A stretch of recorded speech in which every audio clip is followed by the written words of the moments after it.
오늘은 사이먼 시닉, 샘 알트만, 마이클 사이벨, 알렉스 홀모지, 사이먼 스퀴프, 조던 피터슨, 데릭 톰슨의 세일즈 전략과 세일즈 전략을 현실에서 적용하는 방법, 그리고 7명의 전략을 하나로 합친 시스템까지 만들었습니다. 수많은 세일즈 영상 중에 관점을 확장시킬 수 있는 것들만 모았습니다. A commercial transaction, a sale, is very similar to a date. You're sitting across a table from somebody, hoping to close the deal. I mean, right?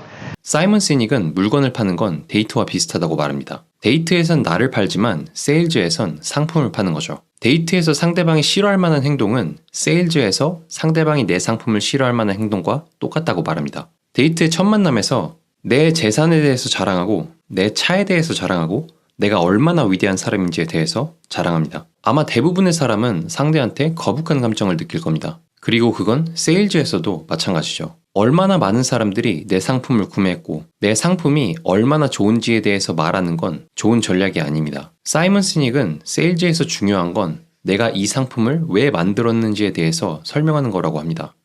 People buy into the cause. And so it's the same at work.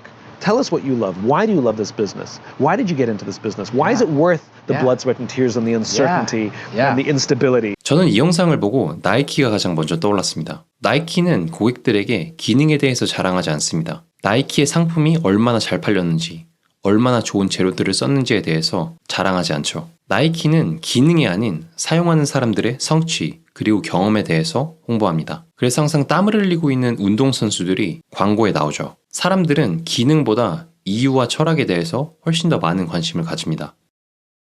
If you believe in the stuff that you sell, you can create an environment where someone will trust you faster by giving them a reason to trust you. And so that means that you acted in their self-interest rather than your own so that they can feel like you're not trying to take advantage of them. 알렉스 홀모지는 내 상품보다 고객에게 집중하라고 말합니다. 그는 두 가지의 경험을 말해줍니다. 알렉스 홀모지가 영양제를 팔고 있을 때의 일화죠. 그는 영상에서 자신 가게에서 20분 떨어져 있는 월마트에선 비슷한 영양제를 더 싸게 살 수 있다고 고객에게 알려줬다고 합니다. 놀라운 건 경쟁사들의 정보를 주자 구매율이 증가했다는 겁니다. 또 한 번은 그가 파는 영양제는 브로콜리 10개로 대체가 가능하다고 말했다고 합니다. 그리고 첫 번째와 마찬가지로 대체제를 알려주자 오히려 구매율이 증가했다고 합니다. 신용은 생각보다 훨씬 더 강력합니다. 내가 상품에 대해서 백날 첫날 떠드는 것보다 내가 너를 위한다는 시그널을 주는 게 구매율을 훨씬 더 높인다고 말하죠. 사업에선 돈이 아닌 본질을 쫓으라는 말이 있죠. 알렉스 홀모지는 세일즈에서도 똑같다고 말합니다. 상품을 팔 생각에 매몰돼 있으면 상품은 팔리지 않습니다.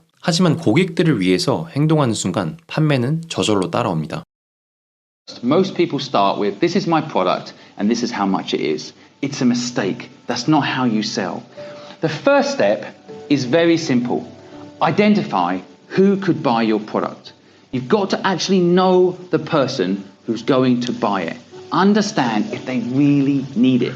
So for example, you may have seen the thing, sell me this pen in the movie Wolf of Wall Street, right? Most people, when I give you this pen, will start selling it. The first question you need to ask is not, would you like to buy this pen? And this is a lovely pen. Do you like blue? Look at it. It's nice and strong and it's a good brand. It will last for. Forget all that shit. First thing you need to say is, do you need a pen? 사이먼 스퀴브는 가장 중요한 건 고객의 의도라고 말합니다. 이에 대해선 세스 고딘도 비슷한 말을 하죠. 세스 고딘은 싼 가격의 상품을 많은 사람에게 파는 것보다 내 상품을 정말로 필요하는 사람에게 정성을 쏟은 높은 가격의 상품을 파는 게 훨씬 더 유리하다고 말을 합니다. 세일즈는 관심도 없는 사람을 설득시키는 게 아닙니다. 정말로 내 상품이 필요한 사람들을 도와주는 거죠. 샘 알트만의 13가지 성공하기 위한 비법 블로그에서 발췌한 내용입니다. 글로 의사소통을 잘하는 것은 가치 있는 투자다. 자신의 생각을 명확히 하고 간결한 언어를 사용하라. 트위치의 공동 창업자이며 Y 컴비네이터에서 샘 알트만과 같이 일하던 마이클 사이벨도 간결함에 대해서 비슷한 말을 합니다. You have to assume I know nothing, literally nothing, about anything. This is how you make it super simple. So, usually what we tell people is apply the mom test.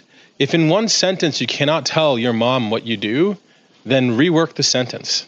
Okay, if you're saying, hey, we're Airbnb and we allow you to rent out the extra room in your house. That's simple, right? You don't have to say we're Airbnb and we're a marketplace for space. 세일즈는 오롯이 고객에게 초점이 두어져야 합니다. 많은 사람들은 전문적인 단어를 사용하면 내 상품을 더 많은 사람들이 살 거라고 생각하죠. 하지만 샘 알트만과 마이클 사이벨은 정반대라고 말합니다. 인간의 뇌는 에너지를 쓰는 걸 싫어합니다. 때문에 구매율을 높이기 위해선 엄마가 이해할 정도로 단순하고 간결한 단어들을 사용해야 됩니다.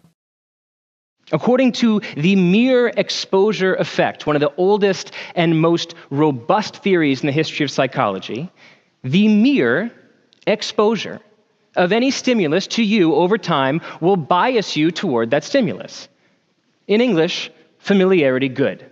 우리는 왜 거울에 비친 우리의 모습을 더 좋아할까요? 데릭 톰슨에 의하면 그 이유는 우리가 거울에 비친 우리의 모습을 가장 많이 보기 때문이라고 합니다. 우리가 친숙함을 좋아하는 이유는 진화론적으로 설명이 가능합니다. 석기 시대에 인간에게 친숙함은 생존과 직접적으로 연관이 되었습니다. 친숙한 열매와 식물은 그 열매와 식물이 안전하다는 걸 의미했죠. 때문에 인간은 친숙함을 좋아합니다. 친숙함은 어디에서나 볼 수 있는 강력한 특징입니다. 옆집 철수형과 모르는 사람이 똑같은 상품을 판다면 우리는 옆집 철수형한테서 상품을 살 겁니다. 많은 브랜드들이 모든 사람이 좋아하는 손흥민 선수나 김연아 선수를 모델로 쓰는 이유기도 하죠. 아는 얼굴을 보면 구매율이 올라가니까요.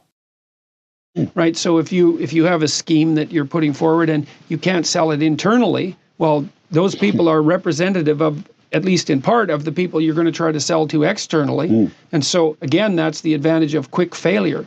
If you can't make the sale within your own organization, it's like, well, that's possibly because what you're selling isn't going to sell. So, or you're not very good at selling it. You haven't crafted your message properly. 조던 피터슨은 세일즈를 연습하는 방법에 대해서 조금 더 집중적으로 말을 합니다. 이건 샘 알트만의 블로그에서도 나와 있는 말이죠. 판매 능력을 키우는 것은 다른 어떤 기술을 향상시키는 것과 똑같다. 누구나 의도적인 연습을 통해서 더 나아질 수 있다. 세일즈를 연습하는 가장 좋은 방법은 전자책 같은 미니 상품을 파는 겁니다. 에너지와 자원이 최대한 덜 드는 상품으로 세일즈를 연습하고 고객들과의 신용도 같이 쌓는 거죠. 조던 피터슨은 그렇게 세일즈 스킬을 올리고 본 상품을 팔라고 조언합니다. 정리해보면 이렇습니다. 미션은 상품이 아닌 내가 이 상품을 만든 이유와 철학입니다. 철학이 만들어졌다면 정말 내 상품을 원하는 사람들을 찾아야 합니다. 그리고 그 사람들과 친숙함을 쌓아야 합니다. 물건을 팔 땐 상품을 팔기 위해서가 아닌 고객을 도와주기 위해서 행동해야 합니다. 그리고 이 모든 과정은 단순 명료하게 엄마도 알아들을 수 있을 정도로 전달해야 하죠. 전체 프로세스가 어느 정도 만들어졌다면 리스크가 낮고 팔기 쉬운 상품을 만들어서 전체 프로세스를 끊임없이 개선해 나가야 됩니다. 저는 이런 면에서 유튜브가 세일즈와 마케팅을 하기에 최적의 플랫폼이라고 생각합니다. 돈을 내지 않아도 전 세계에 있는 내 고객들을 끌어모을 수 있으니까요. 최고의 석학들이 만들어 놓은 알고리즘을 레버리지로 사용하는 거죠. 더해서 내 얼굴을 알려서 친숙함을 올릴 수도 있죠. 오늘도 시청해 주셔서 감사합니다. 유바!